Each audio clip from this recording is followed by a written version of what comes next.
जब नोबिता, जियान, सुनियो और शिजुका एक मैगजीन में दिखाई देने वाली स्वादिष्ट चीजों को देखते हैं तो वे हैरान रह जाते हैं, लेकिन अगला ही पल वे मैगजीन की तस्वीर से ही रामेन निकालकर खाने लगते हैं। यह देखकर पास खड़ा आदमी पूरी तरह सन्न रह जाता है। दरअसल वे लोग भविष्य से आए एक खास गैजेट का इस्तेमाल कर रहे थे, जिसका नाम है चखने वाला चम्मच। इस चम्मच की मदद से किसी भी तस्वीर में दिख रही चीज का स्वाद लिया जा सकता था। मैगजीन वाले रामेन को चखने के बाद सबका एक ही रिएक्शन होता है, दिखने में तो बहुत स्वादिष्ट था, लेकिन असली स्वाद कुछ खास नहीं लगा। इसके बाद वे सब एक बुक स्टोर पहुँचते हैं। उनका अगला लक्ष्य होता है दुनिया के 3 सबसे मशहूर व्यंजन ढूंढना। तभी जियान की नजर एक किताब में बनी पैनकेक की तस्वीर पर पड़ती है। वह तस्वीर से एक कौर निकालकर खाता है और सच में उसे बहुत स्वादिष्ट पाता है। शिजुका और डोरेमोन भी कुछ स्वादिष्ट स्नैक्स खाने लगते हैं, लेकिन नोबिता इधर उधर देखकर कंफ्यूज हो जाता है कि क्या खाए। तभी दुकान का मालिक आ जाता है। नोबिता के हाथ में चम्मच देखकर वह जोर से चिल्लाता है और गुस्से में सबको दुकान से बाहर निकाल देता है। दुनिया के 3 मशहूर व्यंजन चखने की चाह में अब सब लोग सुनियो के घर जाते हैं। सुनियो उनके सामने अपना वर्ल्ड फूड एल्बम दिखाता है, जिसमें वे सभी चीजें थी जिन्हें वह खुद खा चुका था।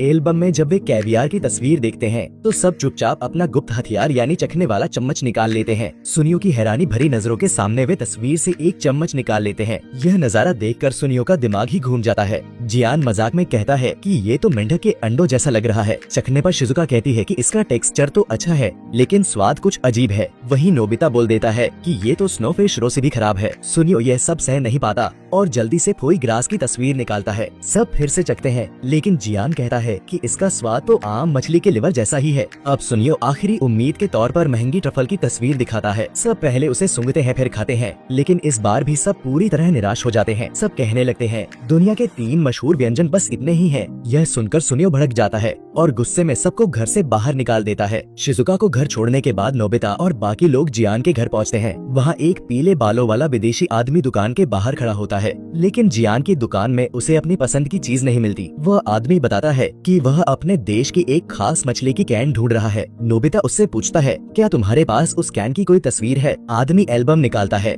नोबिता तुरंत उसे चखने वाला चम्मच देता है और कहता है इससे तुम्हारी इच्छा पूरी हो जाएगी। डोरेमोन के समझाने पर आदमी हिम्मत करके तस्वीर से एक चम्मच निकालता है, लेकिन अगले ही पल एक जबरदस्त बदबू फैल जाती है, इतनी तेज कि सब लोग 10 मीटर दूर भाग जाते हैं। जियान की माँ तक बेहोश होने लगती है, लेकिन वह आदमी भावुक हो जाता है और कहता है यही तो मेरे वतन की खुशबू है। एक कौर खाते ही उसकी आंखों में आंसू आ जाते हैं। आदमी के जाने के बाद डोरेमोन अपनी किताब में देखता है और पता चलता है उस बदबूदार चीज का नाम है सुरस्ट्रोमिक, जो स्वीडन की खास डिश है। तभी सुनियो फिर से नई खाने की तस्वीरें लेकर आता है और सबका मजाक उड़ाता है। उसकी अकड़ देखकर जियान कहता है तुम कहते हो कि दुनिया का हर खाना खा चुके हो, है ना? सुनियो घमंड से जवाब देता है बिल्कुल, मैं तुम लोगों जैसा आम इंसान नहीं हूँ। यही मौका देखकर जियान सुरस्ट्रोमिक की तस्वीर निकालता है। सुनियो ने यह कैन कभी देखी नहीं होती, लेकिन इज्जत बचाने के लिए झूठ बोल देता है कि वह इसे खा चुका है। जब उससे स्वाद पूछा जाता है तो वह इसकी तारीफों के पुल बांध देता है, स्वर्ग जैसा स्वाद। तभी जियान शरारती मुस्कान के साथ चखने वाला चम्मच निकालता है। अब सुनियो फंस चुका होता है।